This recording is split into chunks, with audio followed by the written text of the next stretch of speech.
Hace más o menos unos 15 años y algo, vinimos por primera vez, o vine yo por primera vez a New Jersey, a una invitación que me hicieron a la iglesia de Passaic, y luego después estuve en Newark, poco después de eso. Allí fue que se desencadenaron los eventos que nos trajeron aquí a New Jersey. Pero allí en la iglesia de Newark tuve una presentación sobre los 144,000. Yo veo que el hermano allá está, mi querido hermano está diciendo sí, yo me acuerdo de eso. Yo creo que hay algunos aquí que estaban en la iglesia de Newark en ese tiempo.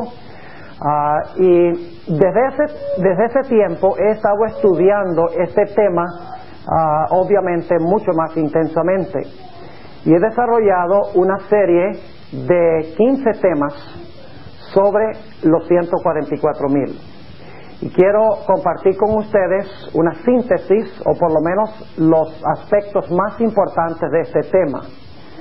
Posiblemente se estén preguntando por qué razón el pastor Bohr va a hablar sobre un tema tan controversial y tan poco claro como el tema de los 144,000. Les quiero explicar al comenzar. Y es que yo creo que a la luz de los eventos que estamos viendo, incluyendo la conversión de este obispo y otros obispos de esta iglesia, al igual que de la iglesia de Dios, por lo que está pasando, yo creo que no tenemos ninguna duda de que el Señor Jesucristo está a las puertas.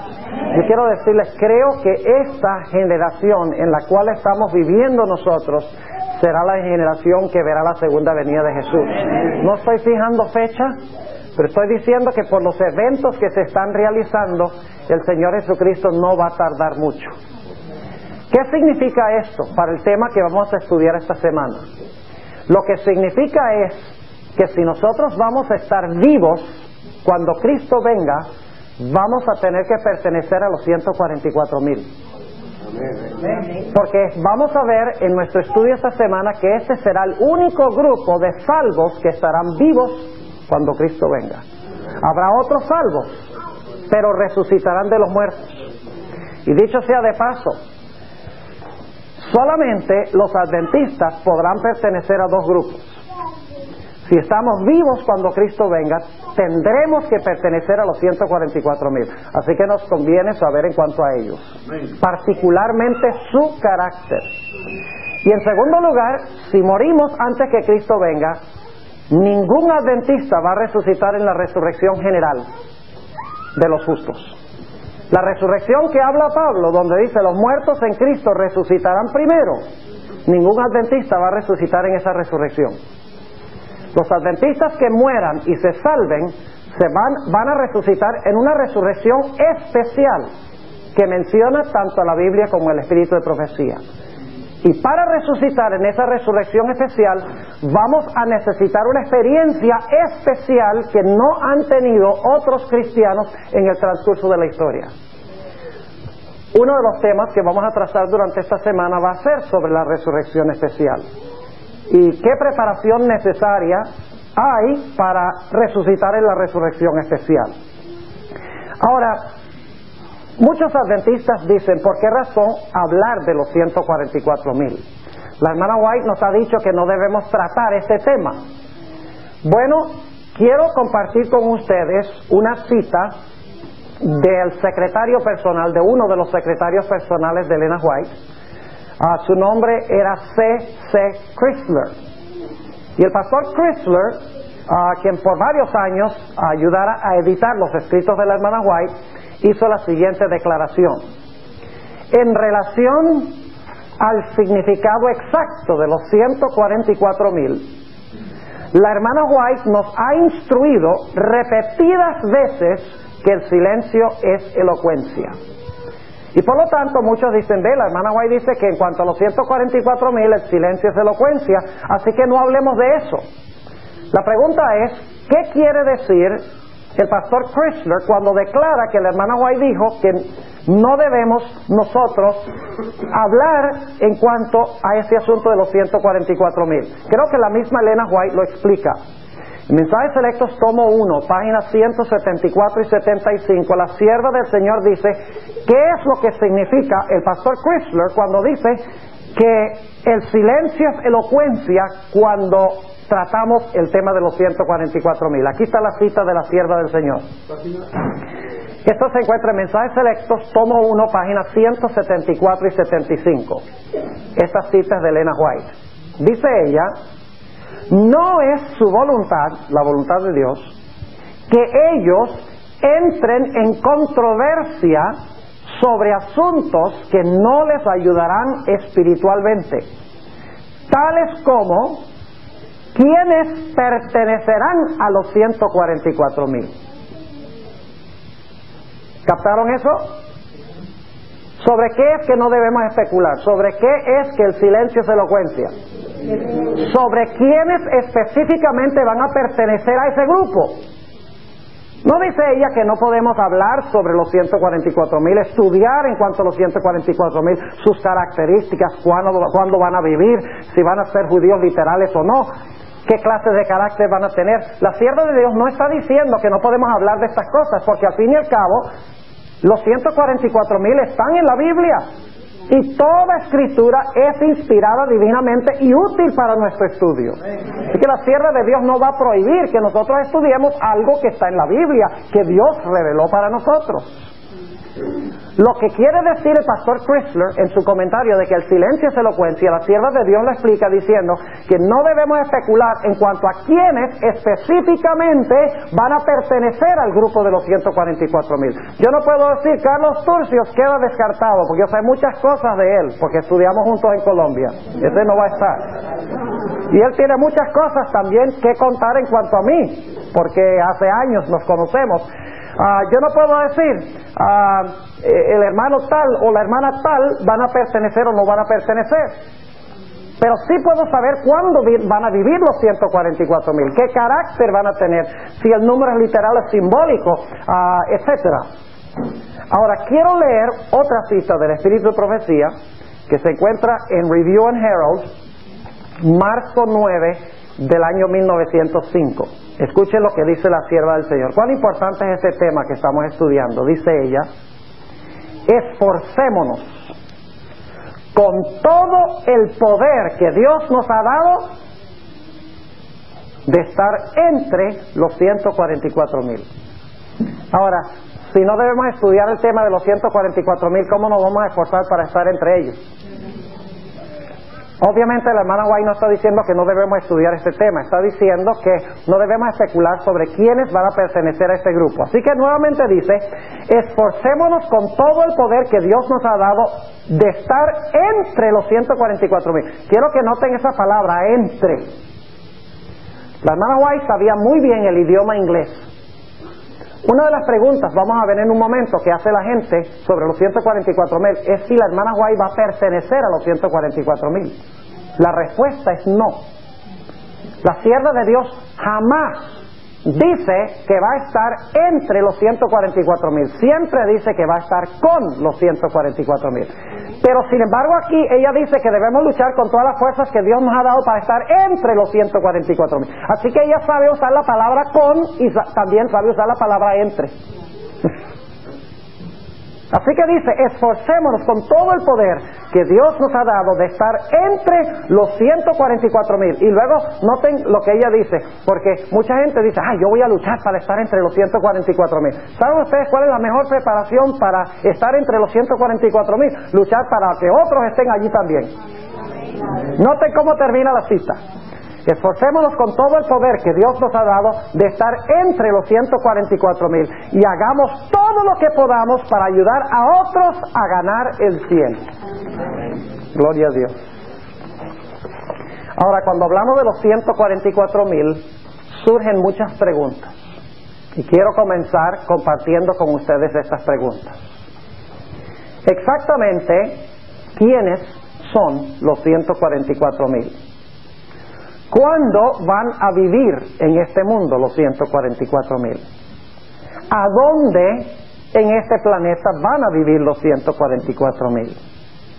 ¿Qué clase de carácter tendrán los que pertenezcan a los 144,000. Una pregunta que surge muy a menudo entre los adventistas es si el número 144,000 es un número literal o simbólico, es decir, son exactamente 144,000 personas, ni uno más ni uno menos, o será que este es un número que simboliza un grupo de personas mucho mayor. Otra pregunta que surge es, ¿estará Elena G. de White entre los 144,000? Ya yo le respondí que no, pero en el transcurso de la semana vamos a presentar la evidencia del espíritu de profecía, al igual que de la Biblia, sobre este asunto. Otra pregunta que surge, ¿serán judíos literales? Porque dice que son sellados de las 12 tribus de Israel. Entonces surge la pregunta, ¿será que ellos son judíos literales, descendientes por sangre de Abraham? ¿Será que viven allá en Israel, en el Medio Oriente? Esa es otra pregunta que debemos responder. Aún otra pregunta es, ¿qué quiere decir el libro de Apocalipsis cuando declara que son vírgenes? ¿Será que los 144,000 nunca se casaron? Eso nos descartaría una buena cantidad de gente aquí, porque yo creo que la mayoría de los que estamos aquí hemos sido casados o estamos casados en este momento. Si el hecho de que son vírgenes significa que nunca se casaron, entonces serán muy pocos de los que estamos aquí que podremos pertenecer a ese grupo. ¿Qué significa cuando la Biblia declara que son vírgenes? Ahora quiero compartir con ustedes que solo hay 2 pasajes bíblicos que mencionan específicamente el número 144,000. Esos 2 pasajes los vamos a estudiar, Dios mediante, en el tema de mañana en la mañana. Porque mañana en la mañana vamos a hablar sobre cuándo vivirán los 144,000 según la Biblia y el espíritu de profecía. Los 2 lugares donde se halla el número 144,000 específicamente son Apocalipsis, el capítulo 7, donde habla del sellamiento de los 144,000. Y el segundo pasaje donde aparece el número específicamente, explícitamente, es Apocalipsis, el capítulo 14 y el versículo 1 al 5, a donde habla del carácter de los 144,000. Ahora, no significa esto que esos son los únicos pasajes que tratan el tema sobre los 144,000, porque hay muchos otros pasajes bíblicos que hablan de los 144,000 sin mencionar específicamente el número. Así que vamos a tomar tiempo también para mirar esos otros textos, esos otros pasajes donde se da el concepto de los 144,000 sin mencionar específicamente el número 144,000. Ahora, quisiera que nosotros estudiáramos este tema esta mañana desde una perspectiva un poquito distinta. Quisiera que nos remontáramos al periodo aproximadamente 1000 años después de la creación y 600 años aproximadamente antes del diluvio. Porque hay un individuo en la Sagrada Escritura que es un tipo o un símbolo o una ilustración de lo que serán los 144,000. Y ese individuo vivió, como mencioné, 1000 años después de la creación y 600 años antes que viniera el diluvio universal. Me estoy refiriendo específicamente a Enoc. Ahora, abran sus Biblias conmigo al libro de Apocalipsis, el capítulo 12, Apocalipsis el capítulo 12 y el versículo 17. Apocalipsis el capítulo 12 y el versículo 17. Yo quiero que ustedes noten ahora que la generación final que vivirá en este mundo tendrá 3 características principales. Aquellos que vivan hasta que Cristo venga, los 144,000, si ustedes quieren llamarlos así, tendrán 3 características sobresalientes. Noten Apocalipsis 12 y el versículo 17, donde encontramos 2 de estas características. Dice en el versículo 17, entonces el dragón fue airado contra la mujer y se fue a hacer guerra contra los otros, es decir, contra el remanente de la simiente de ella. Y ahora noten las 2 características que tiene el remanente final, contra los cuales va a hacer guerra el dragón. Dice en primer lugar que ¿qué? Guardan los mandamientos de Dios Característica número 1, guardan los mandamientos de Dios. ¿Y cuál es la segunda característica? Dice, tienen el testimonio de Jesucristo, que nosotros sabemos que es el don de profecía. Apocalipsis 19:10 y Apocalipsis 22:8 y 9 deja muy en claro que el testimonio de Jesucristo es el don de profecía. Es decir, Apocalipsis 12:17 dice que el remanente final tendrá dos características principales. Guardan los mandamientos de Dios y tienen el testimonio de Jesucristo. Ahora vayamos a Apocalipsis 14:12, a donde se presenta una tercera característica del remanente final. Quiero que noten el contexto de Apocalipsis 14:12.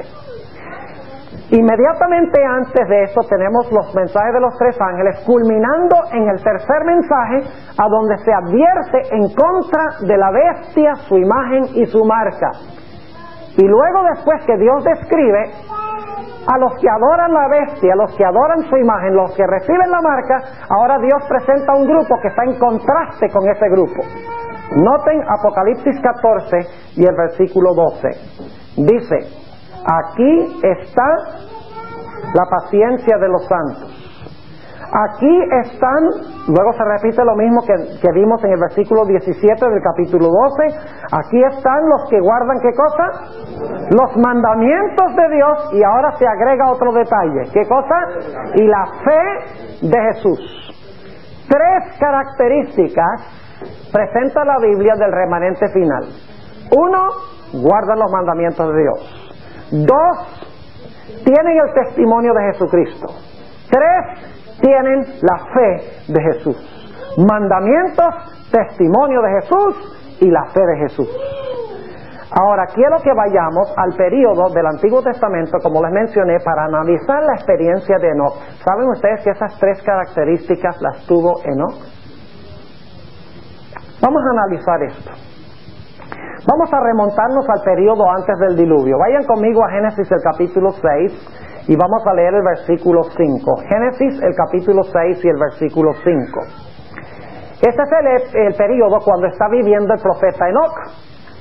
Y dice allí en Génesis 6:5, vio Jehová que la malicia de los hombres era mucha en la tierra, y que todo designio de los pensamientos del corazón de ellos era de continuo solamente, ¿qué cosa?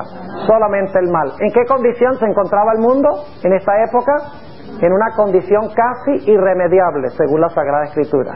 Y vamos a encontrar que Dios levantó a Enoc con el propósito de predicar un mensaje de amonestación a este mundo que, según dice aquí, todo designio de los pensamientos del corazón de ellos era de continuo solamente el mal. Ahora, ustedes saben que en Mateo 24, vamos allí un momentico, Mateo el capítulo 24 y el versículo 37, el Señor Jesucristo presenta el diluvio y la maldad antes del diluvio como un símbolo de lo que pasará antes que Cristo venga y en relación con la segunda venida de Jesús.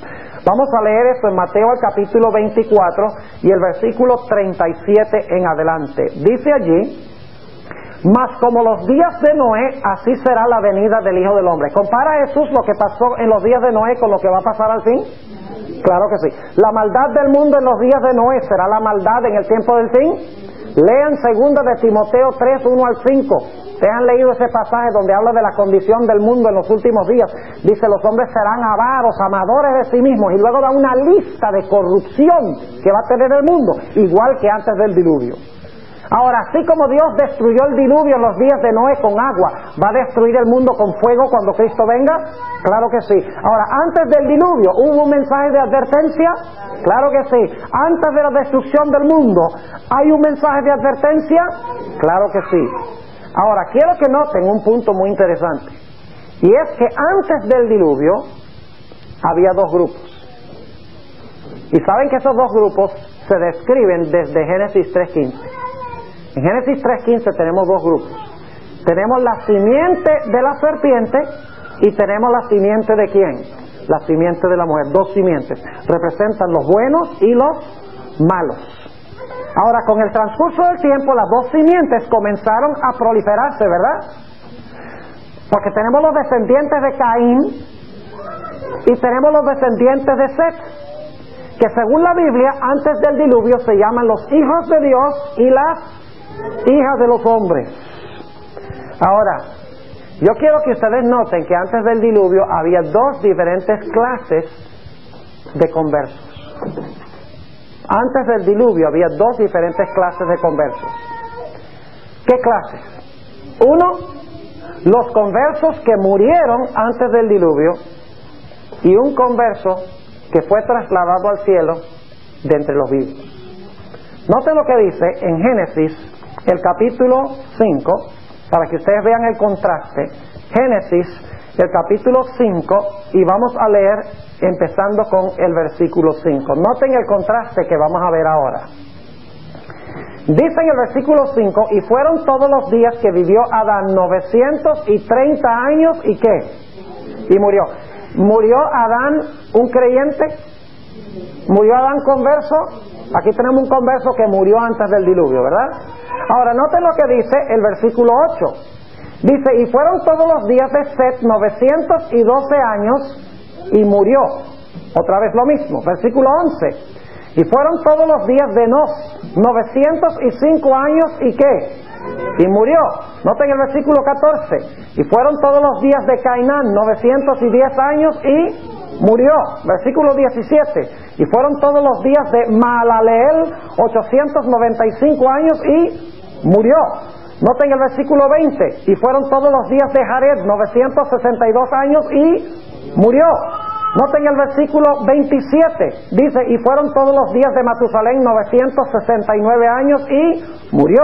Noten el versículo 31, y fueron todos los días de Lamec 777 años, y murió. Y noten luego Génesis, el capítulo 9, y el versículo 29 dice, y fueron todos los días de Noé 950 años, y murió. ¿Cuál es la primera clase de conversos antes de la destrucción por el diluvio? Los que mueren en Cristo. Pero yo pregunto, ¿había otro tipo de creyente antes del diluvio? Sí, Señor. Vayan conmigo a Génesis 5 y el versículo 21. Génesis 5 y el versículo 21. Noten el contraste.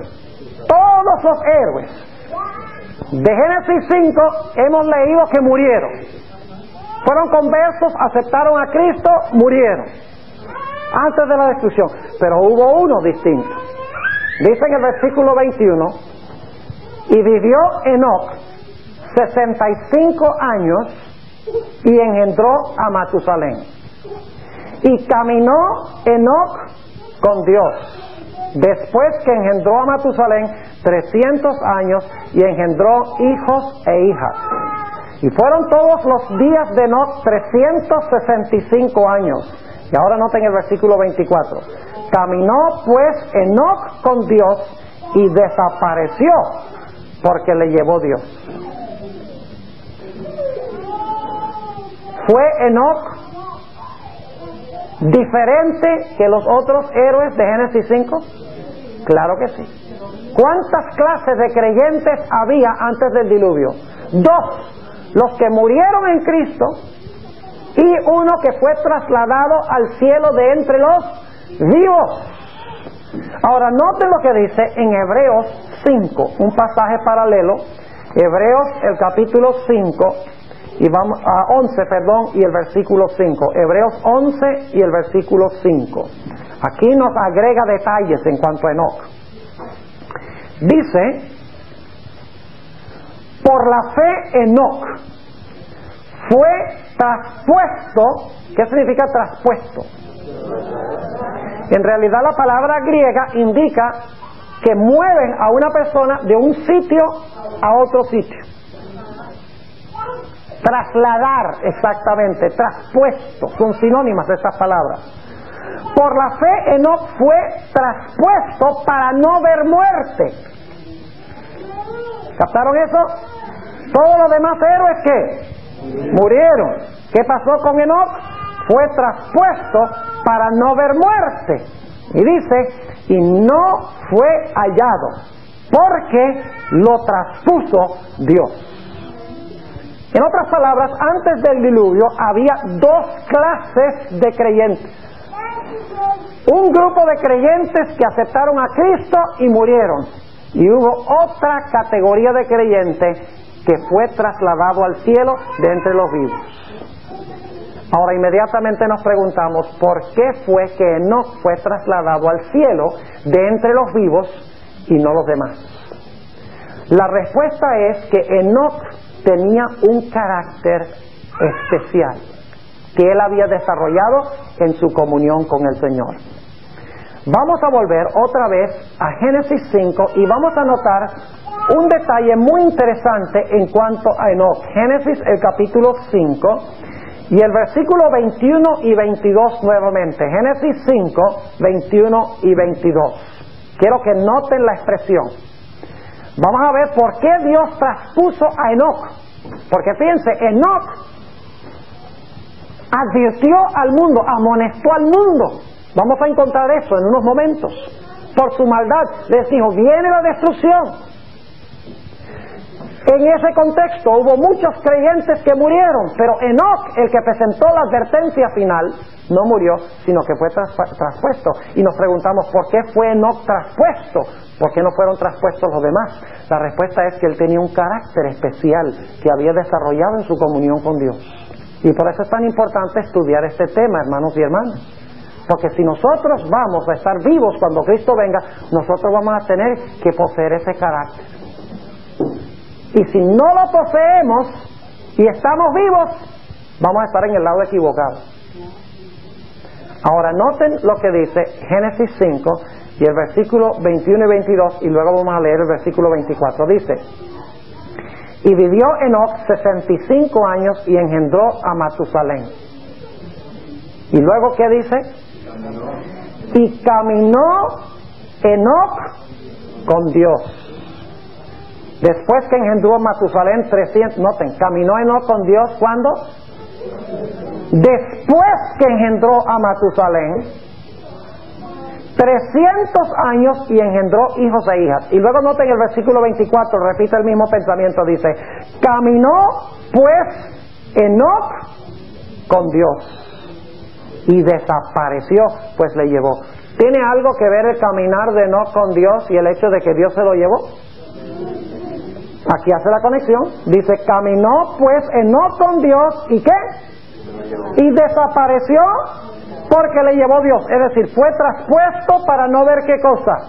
Para no ver muerte. Ahora, ¿qué significa esto? Cuando dice que caminó con Dios después que engendró a Matusalén. Caminó con Dios 300 años. ¿Acaso no caminó con Dios antes? No en el mismo sentido. Escuchen lo que dice la sierva del Señor en Patriarcas y Profetas, página 71. Ella comenta qué quiere decir esto. Saben que no es posible en realidad entender plena y totalmente el amor de nuestro Padre Celestial, al menos que nosotros hayamos tenido hijos.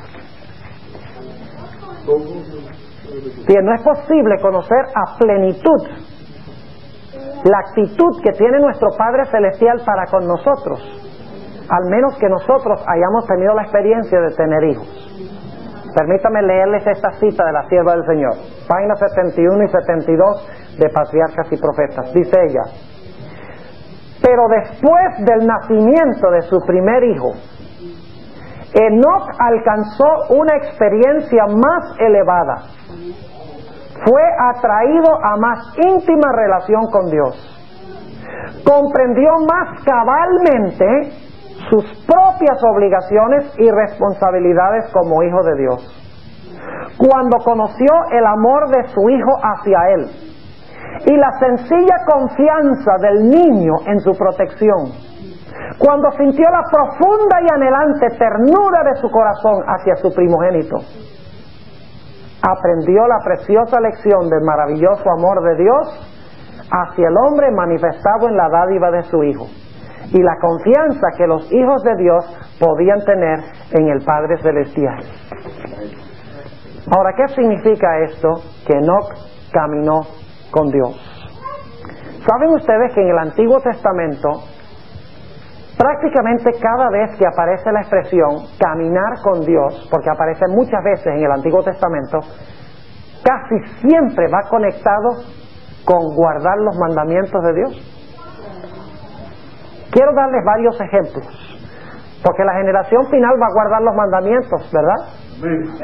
Ahora, Enoc caminó con Dios. ¿Qué significa eso, caminar con Dios? Vamos a ver qué dice la Biblia. Vayan conmigo a Deuteronomio 10.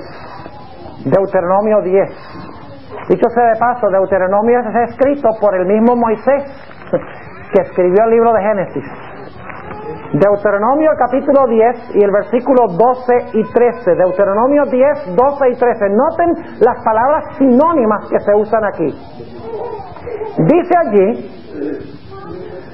ahora pues, Israel, ¿qué pide Jehová tu Dios de ti? Sino que temas a Jehová tu Dios. Y ahora viene la misma palabra hebrea, se traduce no caminó, sino ¿qué cosa? Andar. Cuando usted encuentra la palabra andar, es la misma palabra hebrea.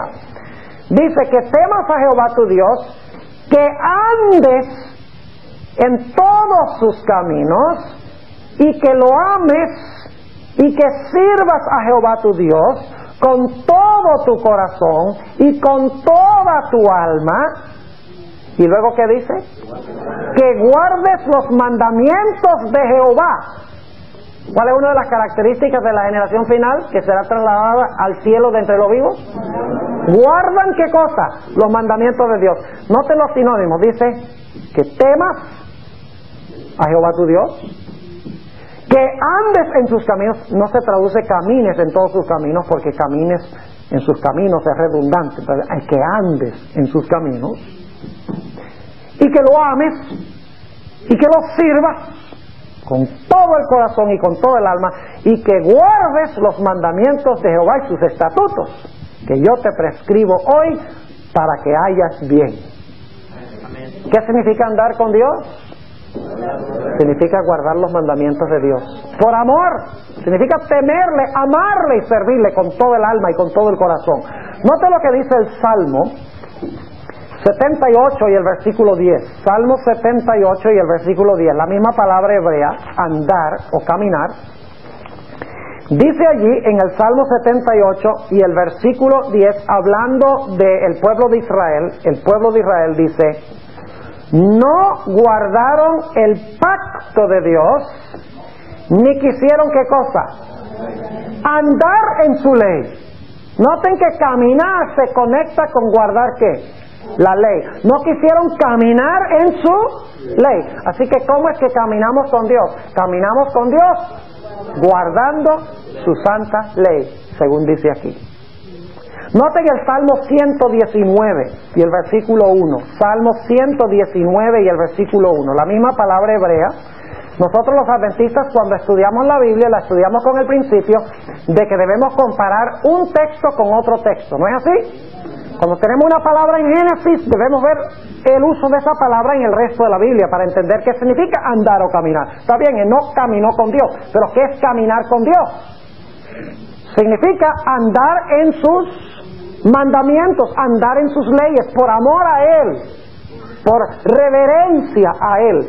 Noten el Salmo 119 y el versículo 1. Dice: bienaventurados los perfectos de camino, los que ¿qué? Los que andan, la misma palabra hebrea, los que andan o caminan en la ¿qué? En la ley de Jehová. Ahora alguno dice: bueno, ¿y el Nuevo Testamento qué? Nosotros somos cristianos del Nuevo. Yo soy cristiano de la Biblia. No soy cristiano del Nuevo, soy cristiano de la Biblia. Y espero que ustedes sean también cristianos bíblicos. Eso fue lo que descubrió el obispo Hill. Descubrió de que en realidad uno debe ser un cristiano no solo del Nuevo, sino de toda la Biblia, completa. Ahora, note lo que dice en Romanos 8 y el versículo 1. Romanos 8 y el versículo 1, sobre lo que significa caminar o andar. Romanos 8 y el versículo 1 dice: ahora pues ninguna condenación hay para los que están en Cristo Jesús. ¿Los que no qué? Ahí está la palabrita. Los que no andan, literalmente en el griego, los que no caminan conforme a la qué? Conforme a la carne, sino conforme al Espíritu. ¿Qué significa caminar conforme a la carne? Vamos a Gálatas 5 para que ustedes vean qué significa caminar conforme a la carne. Gálatas 5, 19 al 21. El apóstol Pablo ahora va a definir qué significa caminar en la carne. Va a dar una lista de ejemplos de lo que significa caminar en la carne o andar en la carne. Gálatas 5, y vamos a empezar en el versículo 19. Dice, y manifiestas son las obras de la ¿qué? Las obras de la carne, que son, y quiero que noten, la lista que da son violaciones de los 10 mandamientos. Cada cosa en esta lista es una violación de los 10 mandamientos, de uno de los 10 mandamientos. Dice, manifiestas son las obras de la carne, que son adulterio, séptimo, ¿verdad? Fornicación, inmundicia, disolución, idolatría, está el segundo, hechicería, que es una violación del primero, enemistades, si te enojas con tu hermano ya lo mataste, ¿recuerda lo que dijo Jesús? Pleitos, celos, iras, contiendas, disensiones, herejías, envidias, ahí está la codicia, ¿verdad? El décimo, homicidios, borracheras, banqueteos y cosas semejantes a estas, de las cuales os denuncio, como ya os he anunciado, que los que hacen tales cosas no heredarán el reino de Dios. Ahora noten el versículo 16, ¿qué dice el apóstol Pablo? Dice, no practiquen las obras de la carne, dice, andad en el ¿qué? En el Espíritu, y no satisfagáis la concupiscencia de la carne. ¿Qué significa caminar con Dios? El que camina con Dios se aleja de todas esas cosas, porque está guardando ¿qué cosa? Porque está guardando la santa ley de Dios, porque la ley está en el corazón, porque ama a Dios como Enoc amaba a Dios. Noten también 1 de Juan 2, y vamos a ver varios conceptos aquí en 1 de Juan 2, y el versículo 3 al 6, 1 de Juan 2, 3 al 6, todavía estamos hablando sobre lo que significa andar con Dios, significa guardar los mandamientos de Dios, ¿verdad? Ahora noten lo que dice 1 de Juan 2 y el versículo 3 hasta el versículo 6. Dice, y en esto sabemos que nosotros le hemos conocido. ¿Sí qué? Si guardamos sus mandamientos. El que dice, yo le he conocido y no guarda sus mandamientos, el tal es mentiroso y no hay verdad en él. Mas el que ¿qué? Mas el que guarda su palabra, el amor de Dios está verdaderamente perfecto en él, por eso sabemos que estamos en él. Y luego dice, el que dice que está en él, debe andar o caminar como él caminó, andar como él anduvo. ¿Qué significa andar como él anduvo? Dice, en esto sabemos que nosotros le hemos conocido si guardamos su ¿qué?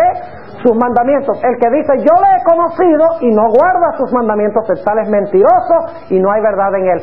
¿Qué significa entonces andar como él anduvo? Significa guardar los mandamientos como él los guardó. Exactamente. Ahora, no estamos diciendo que guardamos los mandamientos para que Dios nos salve.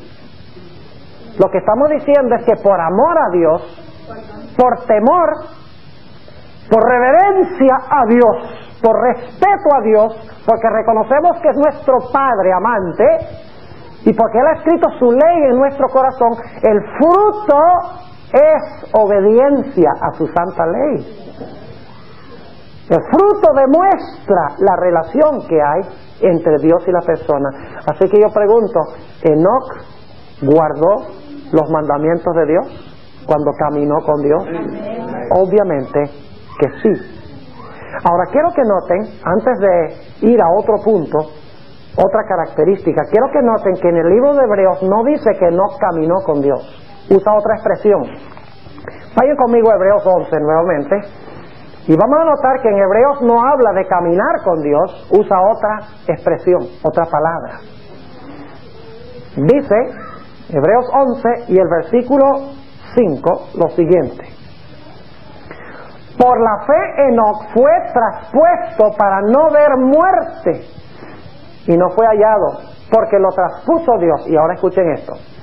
Y antes que fuese traspuesto, tuvo testimonio de haber agradado a Dios. En Génesis dice que hizo ¿qué? En Génesis, ¿qué hizo? Caminó con Dios. Aquí dice que ¿qué fue lo que hizo? Agradó a Dios. ¿Qué es caminar con Dios? Es agradar a Dios. Ahora ustedes dicen, bueno, pero ¿qué es agradar a Dios? Bueno, vamos a dejar que la Biblia lo explique. Vayan conmigo a Primera de Juan 3 y el versículo 22. Primera de Juan, el capítulo 3 y el versículo 22. Vamos a ver qué es agradar a Dios. ¿Qué es lo que agrada a Dios? Primera de Juan 3:22 dice: y cualquier cosa que pidiéremos la recibiremos de Él. ¿Por qué qué? Porque guardamos sus mandamientos, y ahora escuchen, y hacemos las cosas que son agradables delante de Él. ¿Qué significa agradar a Dios? Porque guardamos sus mandamientos y hacemos las cosas que son ¿qué? Agradables delante de Él. Es decir, Enoc caminó con Dios, que ya hemos leído varios textos que dicen que eso es guardar los mandamientos de Dios. Y aquí vemos que agradar a Dios, que es lo que dice Hebreos, también significa ¿qué cosa? Guardar los mandamientos de Dios. Ahora noten Juan 8 y el versículo 29. Juan 8:29 está hablando de Jesús. Vamos a ver qué clase de vida llevaba Jesús. Sobre esta misma expresión, agradar a Dios. Romanos 8:29. Juan 8:29. El cerebro está pidiendo sueño. Juan 8 y el versículo 29. Dice en cuanto a Jesús lo siguiente: porque el que me envió conmigo está, y no me ha dejado solo el Padre. ¿Por qué el Padre no lo dejó solo? Porque yo lo que a Él agrada hago siempre. Agradar tiene que ver con lo que hacemos. ¿Tiene que ver con lo que hacemos agradar? Claro que sí. Tiene que ver con obedecer la ley de Dios. Ahora note lo que dice en Romanos 8 y el versículo 7 y 8. Romanos 8 y el versículo 7 y 8. Sobre este mismo punto, agradar. Recuerden que leímos Romanos 8:1, donde dice: ahora pues ninguna condenación hay para los que están en Cristo Jesús, los que no caminan conforme a la carne, sino conforme al Espíritu. Ahora, con eso en mente, noten lo que dice Romanos 8 y el versículo 7 y 8. Por cuanto la intención de la carne es enemistad contra Dios, porque no se sujeta a la ley de Dios, ni tampoco puede. Así que los que están en la carne no pueden agradar a Dios. Es decir, andar conforme a la carne significa no agradar a Dios. Entonces yo pregunto, la primera característica que tuvo Enoc, ¿cuál fue?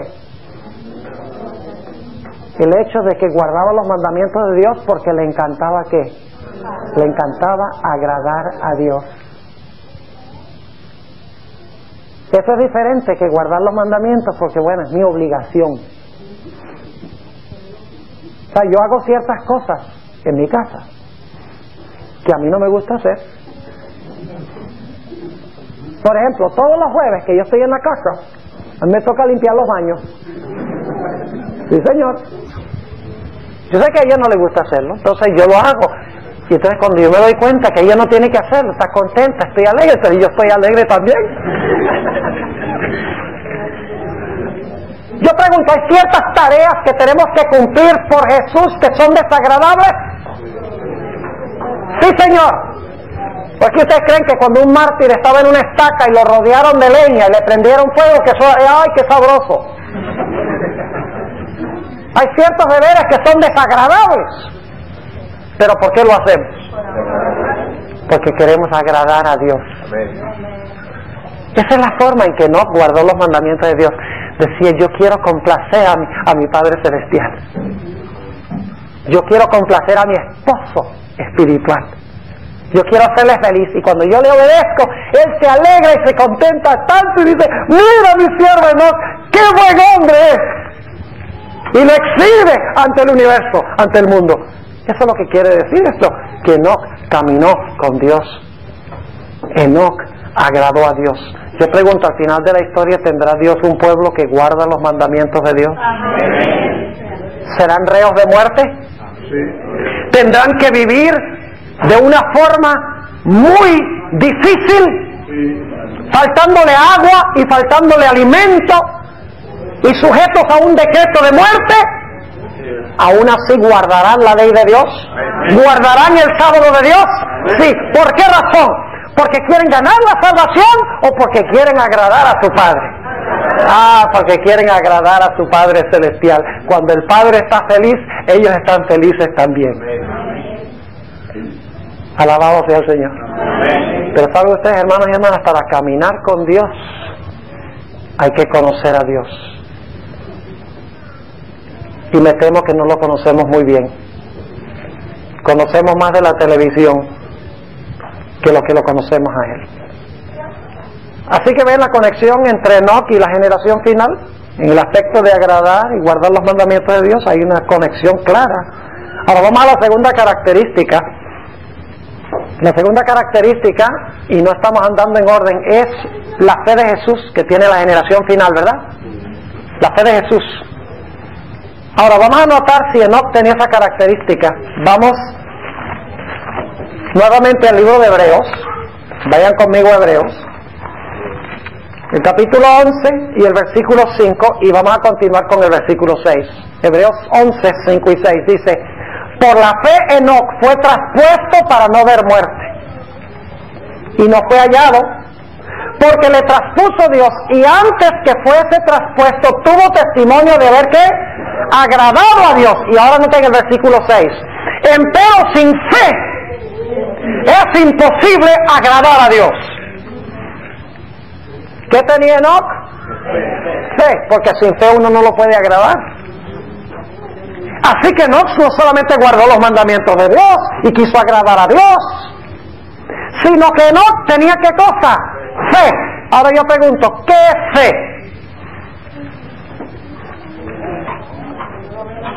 ¿Saben cuál es el problema? La mayoría de la gente cree que fe es creer algo en la cabeza. Creer que Cristo murió una vez y que resucitó de los muertos. Eso no es fe. El diablo también cree eso. Fe es una palabra de acción. Fe es creer lo que Dios dice aún antes que suceda, aun cuando parece imposible. ¿Y saben algo? La fe hace real lo que usted no puede ver. La fe hace real lo que no ha pasado todavía. Por ejemplo, Dios dice que Él nos está preparando mansiones en el cielo. ¿Usted cree eso? ¿Usted lo ha visto? No lo ha visto. Estamos viendo, pastor, a través de las promesas que Él hace, porque las promesas de Dios son cumplidas. Dios nos promete una ciudad, ha dicho que nos está preparando ciudad. Nos ha dado una descripción de la ciudad en Apocalipsis 21 y 22. Claro que sí. Yo pregunto, ¿usted tiene que esperar ver esa ciudad para saber a ciencia cierta que esa ciudad existe y que esté ciudadano de allí? No. ¿Saben algo? La fe hace que el futuro sea presente. Y la fe hace que lo invisible sea ahora visible. Déjenme darles un par de ejemplos para que ustedes vean. Porque dice, por fe Enoc fue traspuesto. ¿Fe en qué? ¿Saben ustedes dónde tenía Enoc su mente? Voy a leerles una cita en unos momentos de la sierva de Dios donde dice que Enoc tenía su mente en el cielo. Aunque habitaba en la tierra, su mente estaba en el cielo, en la patria celestial, con el Señor Jesús. Es decir, su fe estaba allá, aunque él no había visto la ciudad, físicamente hablando. Aunque no había ido allá, físicamente, su fe estaba dirigida ya a lo que no veía y lo que todavía no se había realizado. Confió en lo que Dios dijo. Vamos a anotar en Hebreos 11 dos ejemplos de esto. Hebreos 11 y el versículo 7.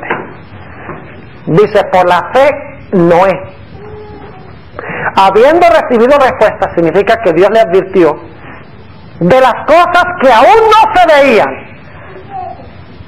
Dios le advirtió de cosas que aún no se veían. ¿Qué hizo Noé? Con temor aparejó el arca en que su casa se salvase. Pregunto, para Noé, ¿cuándo vino el diluvio? ¿Cuando comenzó a llover o cuando Dios le dijo que iba a venir un diluvio? Para Noé, el diluvio vino el instante que Dios le dijo que iba a venir. Fe hace real lo que todavía no ha pasado. Así que cuando Dios le dice a usted que hay una patria celestial, que Dios está preparando, que Cristo está preparando una mansión para usted, usted puede tener la certeza ahora mismo de que esa casa, de que esa mansión está siendo preparada ahora, aunque todavía no la ha heredado físicamente.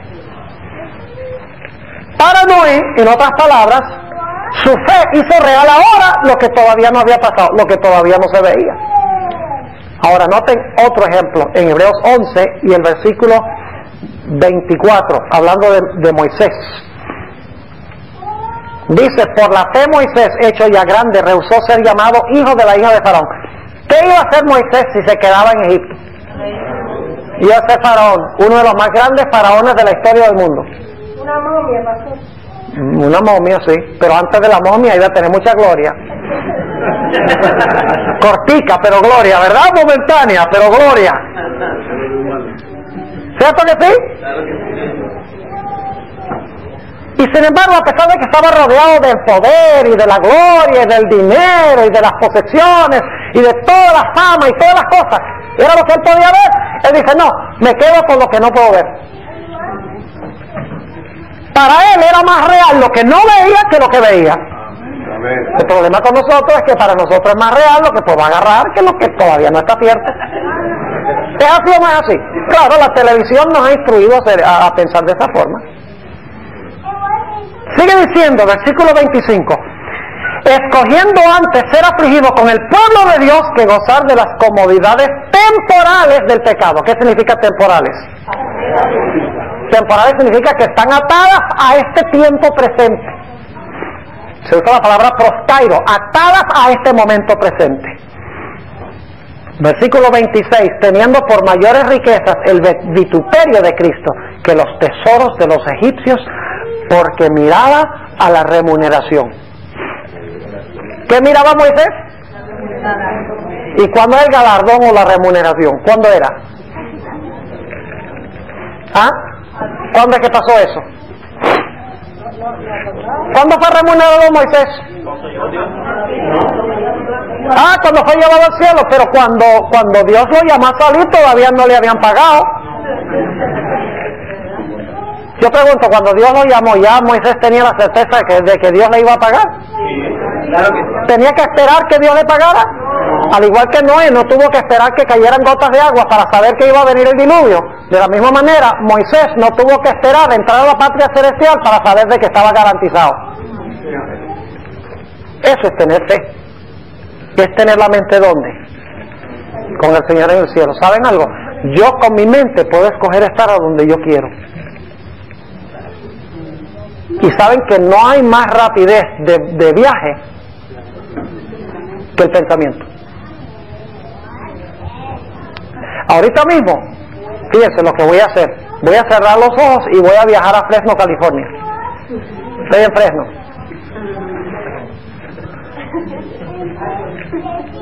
Oh, tengo que regresar. Estoy otra vez aquí en New Jersey. Ah, un momentico. Ahora voy a irme para la patria celestial. Ah, ya estoy. Ahí está el mar de vidrio, el trono de Dios. ¿Por qué creen ustedes que Dios nos da una descripción de la ciudad? ¿De adorno? No, porque Él quiere que nosotros tengamos esa certeza de lo que no vemos. Si Él dice que está, está. Es más seguro que viéndolo. Ahora entienden cuál fue la fe de Enoc. A pesar de toda la maldad y todas las tribulaciones, parecía que Dios había abandonado el mundo. Todo designio del pensamiento de los hombres era de continuo el mal. Enoc, por fe, tenía su mente en la patria celestial. Él no tenía esa filosofía de que pájaro hermano mejor que dos volando.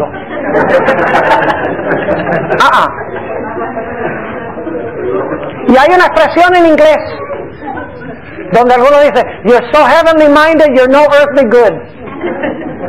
Significa, tienes la mente tanto en el cielo que no sirve para nada en la tierra. Y sabe que yo lo vuelco y digo, tienes tu mente tanto en la tierra que no sirve para nada en el cielo.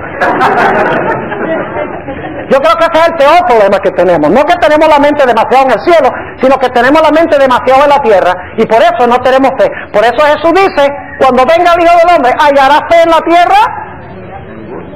Hermanos y hermanas, cuando el tiempo de angustia llegue, y yo estoy persuadido de que ese tiempo de angustia va a llegar en esta generación, nosotros vamos a tener que vivir por pura fe. Necesitamos tener la certeza de que haya un Dios real, una ciudad real, y que Dios últimamente nos dará la recompensa. Amén. Porque vamos a perder todo lo que tenemos en este mundo. Amén. Todo sustento, casas, dinero, amigos, familiares, libertad, inclusive habrá riesgo de perder la vida. Tendremos nosotros tanta fe, estará nuestra mente tan en el cielo que diremos, aunque yo pierda todo aquí, yo sé que mi hogar verdadero está allá, y aunque no lo veo, es real. ¿Entiende la experiencia de Enoc? Lo que es la fe de Enoc. Ahora, noten el versículo 27 de Hebreos 11. Dice, por la fe dejó a Egipto, ¿y qué? No temiendo la ira del rey. Y ahora escuchen esto, una aparente contradicción, porque se sostuvo como viendo al invisible. Pero ¿cómo así, dice usted? Viendo al invisible. ¿Qué significa invisible? Aquí dice que Moisés vio lo invisible. Es una contradicción lógica. Invisible significa que no lo puede ver, y aquí dice que Moisés vio lo que no se ve. ¿Qué significa eso? Sencillamente significa que por fe lo que no había llegado era tan real como si ya hubiera llegado. Sí, hermano. Me gusta esa profecita que dice dejó aquí. Dejó Egipto. Dejó el mundo. Y eso fue difícil, dejar Egipto, porque ahí él tenía todo, ¿sí o no? Yo sí, oye, yo dejar todo esto que tengo seguro por algo que no está así tan seguro. Para él la fe era más cierta que lo que palpaba y lo que veía. Ahora, noten Romanos 8 y el versículo 24. Romanos 8 y el versículo 24. Tenemos que avanzar más rápido ahora. Romanos 8, 24. Noten lo que dice.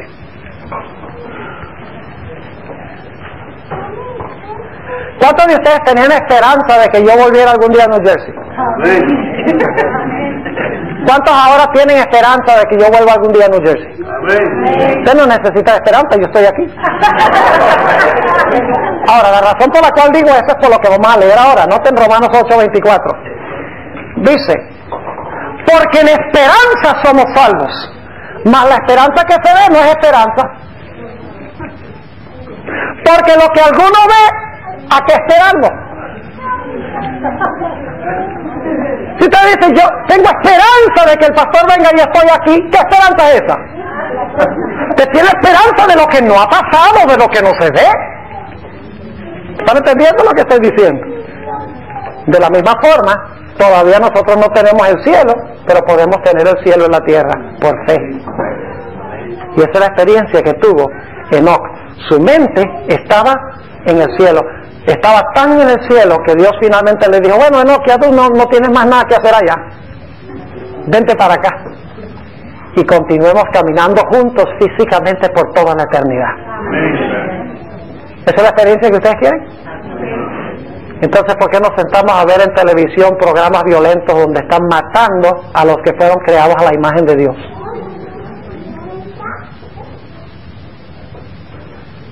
De repente hubo un silencio sepulcral. Ahora tenemos que avanzar a nuestra tercera característica. Pregunto entonces, ¿Enoc tenía fe? ¿La misma fe que tendrá la generación final? Sí. ¿Enoc andó con Dios, agradó a Dios, guardó los mandamientos de Dios? ¿La generación final hará lo mismo? Ahora, ¿qué diríamos nosotros del testimonio de Jesucristo? ¿Será que Enoc tenía el testimonio de Jesucristo? Sí. Vayan conmigo al libro de Judas. ¿Saben ustedes que Enoc fue el primero que tuvo el testimonio de Jesucristo en la historia? El primer profeta tenía el testimonio de Jesucristo. Noten lo que dice en el libro de Judas, 14 y 15. Judas 14 y 15. Y está hablando aquí de la generación antes del diluvio y también los que van a vivir antes de la segunda venida. Está combinando los dos grupos porque sus características son semejantes, son similares. Dice en el versículo 14, de los cuales también profetizó Enoc. ¿Qué hizo Enoc? Profetizó. ¿Qué significa profetizó? Que era un ¿qué? Un profeta. Séptimo desde Adán diciendo, he aquí el Señor es venido con sus santos millares a hacer juicio contra todos y a convencer a todos los impíos de entre ellos tocante a todas sus obras de impiedad que han hecho impíamente y a todas las cosas duras que los pecadores impíos han hablado contra él. Pregunto, ¿tenía Enoc el don de profecía? Sí. ¿La generación final tendrá el don de profecía? Sí. Claro que sí. Ahora, noten lo que dice la sierva de Dios en Patriarcas y Profetas, páginas 72 y 73. Dice ella en la página 72, Enoc poseía una mente poderosa, bien cultivada y profundos conocimientos. Dios le había honrado con revelaciones especiales. Y luego noten la expresión que usa la sierva de Dios.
La expresión precisa. Dice la página 73, por medio de santos ángeles, Dios reveló a Enoc su propósito de destruir al mundo mediante un diluvio. Y también le hizo más manifiesto el plan de la redención. Y ahora escuchen esto.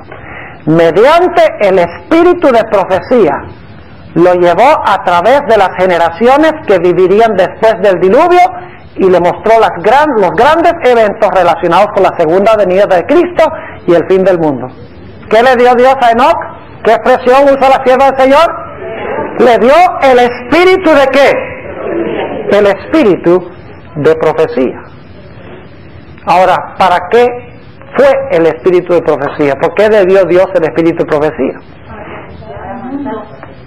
Para amonestar al mundo, para que el mundo pudiera prepararse para el evento que iba a realizarse, el diluvio. ¿Por qué ha dado Dios el testimonio de Jesucristo a su iglesia en los últimos días? Para amonestar a su iglesia y para amonestar al mundo en cuanto a la venida de Jesús, en cuanto al hecho de que el mundo está lleno de maldad, que la gente debe arrepentirse de sus pecados, entregarse al Señor para poderse encontrar con su Señor. Saben que la sierva de Dios dice en Patriarcas y Profetas, y no puedo leer todas las citas, dice en Patriarcas y Profetas, páginas 72 y 73, que Enoc reprendía el pecado sin temor. Y dice que clamaba y gemía por las abominaciones que se estaban cometiendo en la tierra en aquella época. Y dice que su mensaje era cortante, su mensaje de amonestación era cortante, directo, pero era un mensaje de amor. Un mensaje directo, claro, fuerte, pero dice ella que era un mensaje de amor. Eso está en la página 75. Ahora, ¿recuerdan que en los días de Enoc habían dos grupos de creyentes? ¿Cuáles eran los dos grupos de creyentes? Los muertos en Cristo y el que fue ¿qué? Trasladado al cielo de entre los vivos. Yo pregunto, al final de la historia, ¿habrá también dos grupos? Vayan conmigo a Primera de Tesalonicenses, el capítulo 4. Primera de Tesalonicenses, el capítulo 4 y el versículo 15 al 17. Primera de Tesalonicenses 4 y el versículo 15 al 17. Dice: por lo cual os decimos esto en palabra del Señor, que nosotros que vivimos, que habremos quedado hasta la venida del Señor, no seremos delanteros a los que durmieron. ¿Cuántos grupos? Dos, los que durmieron y los que están ¿qué? Vivos. Porque el mismo Señor, hay una tercera persona aquí, el Señor. Están los muertos en Cristo, están los vivos en Cristo y está Cristo. Dice, porque el mismo Señor con aclamación, con voz de arcángel y con trompeta de Dios descenderá del cielo, y los muertos en Cristo resucitarán primero. Luego nosotros, los que vivimos, los que quedamos juntamente con ellos, seremos arrebatados en las nubes a recibir al Señor en el aire, y así estaremos siempre con el Señor. ¿Cuántos grupos? Dos grupos. Y entonces en medio de los dos grupos está el Señor Jesucristo, quien resucita a los muertos y transforma a los vivos. Ustedes recuerdan lo que sucedió en el monte de la transfiguración.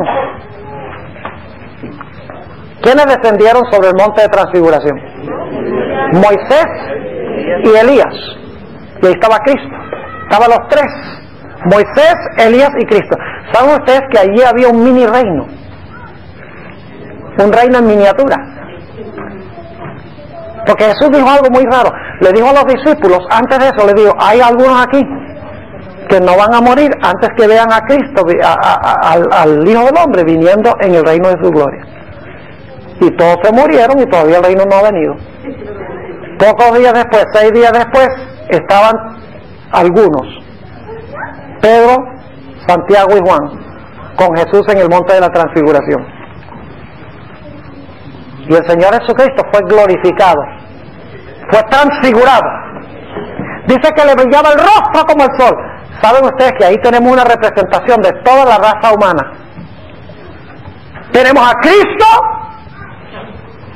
tenemos a Moisés, que representa a los que murieron en Cristo y resucitaron, y tenemos a Elías, que representa a los que son trasladados al cielo de entre los vivos. Tenemos un pequeño reino en el monte de la transfiguración. Es decir, en los últimos días habrá no solamente los que mueren en Cristo, sino los que serán trasladados al cielo de entre los vivos.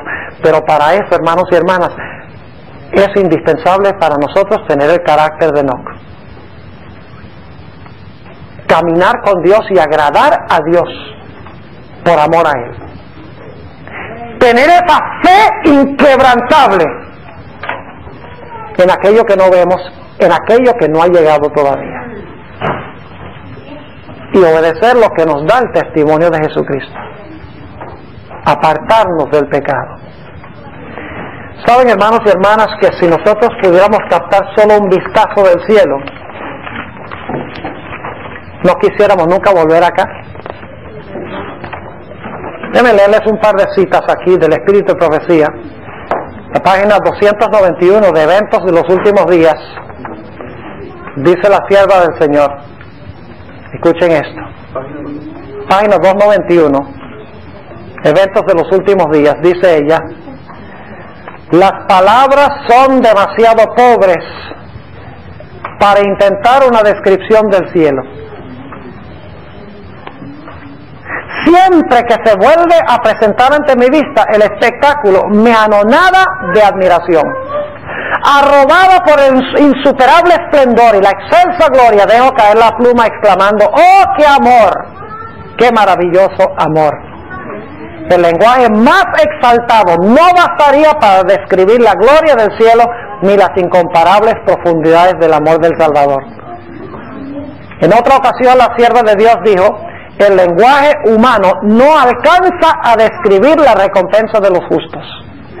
Solo la conocerán quienes la contemplen. Ninguna inteligencia limitada puede comprender la gloria del paraíso de Dios. Y luego dice lo siguiente: si pudiéramos tener, aunque fuera un vistazo de la ciudad celestial, nunca desearíamos morar nuevamente en la tierra. El problema es que nuestros ojos no están allá, están aquí. Y por eso no anhelamos el hogar celestial. Cosas que ojo no vio, ni oído yo, ni han entrado en la imaginación del hombre, son aquellas que Dios ha preparado para aquellos que le aman. ¿Saben ustedes, hermanos? Yo viajo mucho. Los últimos 2 meses he viajado, pero me parece que he estado por fuera de la casa casi todo el tiempo. Casi nunca puedo llevar a mi esposa. Y a veces cuando estoy por fuera llego al punto donde estoy tan hastiado. Pero lo hago porque siento que el Señor me está llamando a hacerlo. Pero al mismo tiempo me siento hastiado y digo, oh, yo quiero ir a mi casa y quiero quedarme en mi casa. Estoy cansado de viajar. Saben que esa debe ser nuestra reacción también. Debemos estar cansados de ser peregrinos en este mundo. Y debemos querer volver al hogar perdido para estar con Jesús. Solamente cuando eso suceda, nos llevará Jesús allá. Porque si estamos anclados aquí, nos gusta mucho lo que está acá, Cristo va a decir, no, si yo los traigo para acá no van a estar contentos, aquí no hay McDonald's.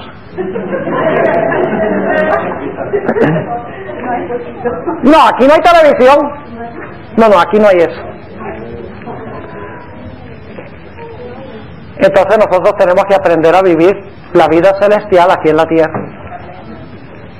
Y eso se hace solamente con oración, con el estudio de la palabra del Señor, testificando a otros como hacía Enoc. Enoc caminaba con Dios no ahí en una situación donde se recluía y como algo místico. No, la sierva de Dios dice que él caminaba con Dios testificando, predicando, lo dice la Biblia, amonestando al mundo, y tomaba tiempos para irse a meditar y estudiar la Biblia y tener comunión con Dios, y luego salía con la fuerza que recibía de eso para enfrentarse al mundo.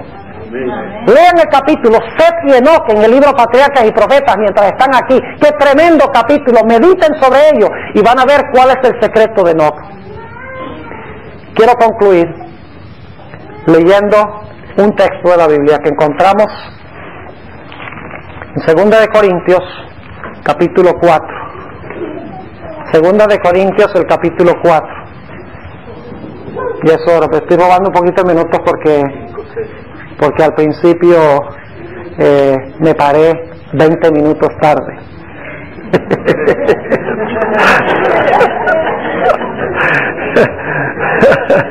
Según Corintios 4 y el versículo 17. Noten lo que dice. Según Corintios 4 y el versículo 17. Aquí habla el apóstol Pablo y declara: porque lo que al presente es momentáneo. ¿Qué es lo que es presente? ¿Lo presente es qué? ¿Qué significa momentáneo? Llega el momento y se va. Dice, porque lo que al presente es momentáneo y leve de nuestra tribulación. La tribulación.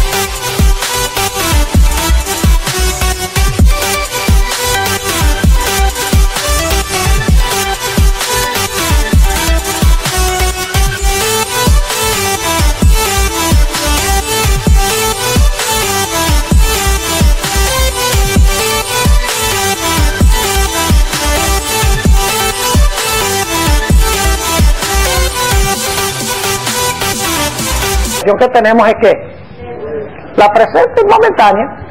Ay, yo he sufrido 70 años. ¿Y qué son 70 años en la eternidad? Se leve momentáneo, ¿verdad? Porque lo que al presente es momentáneo y leve de nuestra tribulación, nos obra un sobremanera alto y eterno peso de gloria. ¿Ven el contraste? Momentáneo, presente, ahora, leve. Y lo que viene ahora es eterno y es glorioso. Versículo 18 dice: Ahora escuchen esto, otra vez esa aparente contradicción. Dice, no mirando nosotros a las cosas que se ven, sino a las que no se ven. ¿Cómo usted puede mirar lo que no se ve? Dice, no debemos mirar lo que se ve, sino lo que no se ve. Y luego dice, ¿por qué razón? Dice, porque las cosas que se ven son temporales, mas lo que no se ve es eterno. ¿Sabe usted que el cielo es más real que lo que vemos y lo que tocamos aquí ahora, según este texto? Pero para la mayoría de nosotros lo que agarramos o lo que podemos acumular, eso es real, y lo de allá, bueno, ojalá algún día. Pero según este pasaje, lo que está allá es eterno, lo que está aquí es momentáneo. Lo que se ve es menos real que lo que no se ve, y por eso yo nunca he podido entender. ¿Por qué razón? Es que algunos dicen que el santuario celestial es menos real que el terrenal. Dice que el terrenal era una sombra del celestial. Ahora, yo creo que una sombra es menos real que la realidad que la proyecta. ¿Ves? Yo estoy parado, el sol me está brillando atrás, estoy proyectando una sombra. Usted viene caminando. ¿Y qué pasa cuando choca con la sombra? Nada. Porque la sombra es una sombra, nada. Ahora, si usted está caminando por la calle y hay un poste de teléfono y choca con el poste de teléfono, eso sí es real, ¿verdad? El poste es real y la sombra es solo una sombra. De la misma manera, el santuario celestial es la realidad y el santuario terrenal era solo una sombra o un reflejo. ¿Qué es más real? El celestial o el terrenal. El celestial, Dios sencillamente vio el terrenal, dice, mira la sombrita para que puedas ver el poste. ¿Me están entendiendo? Seamos como Enoc, hermanos y hermanas. Es la única generación que va a pasar victoriosamente por este periodo terrible que está recién comenzando en el mundo ahora. Última ilustración. Turcio se ha vuelto muy gringo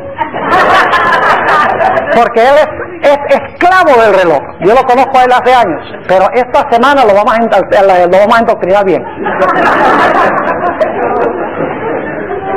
Usted tiene una escoba en el dedo.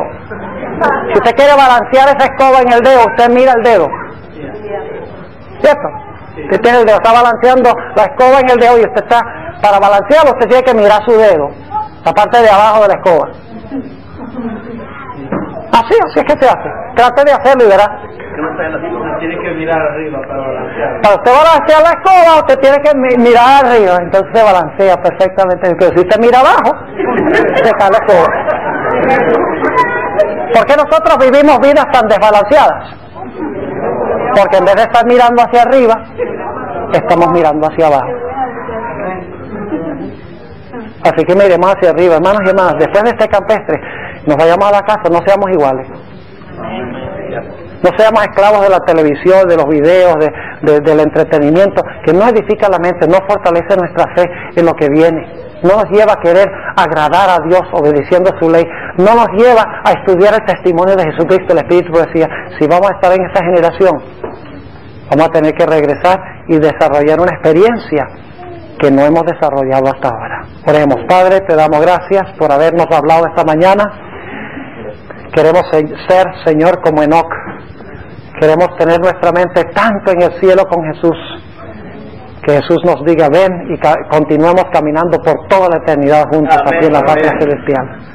Gracias por habernos acompañado, Señor, y gracias por escuchar nuestra oración y por responderla en el nombre de Jesús. Amén.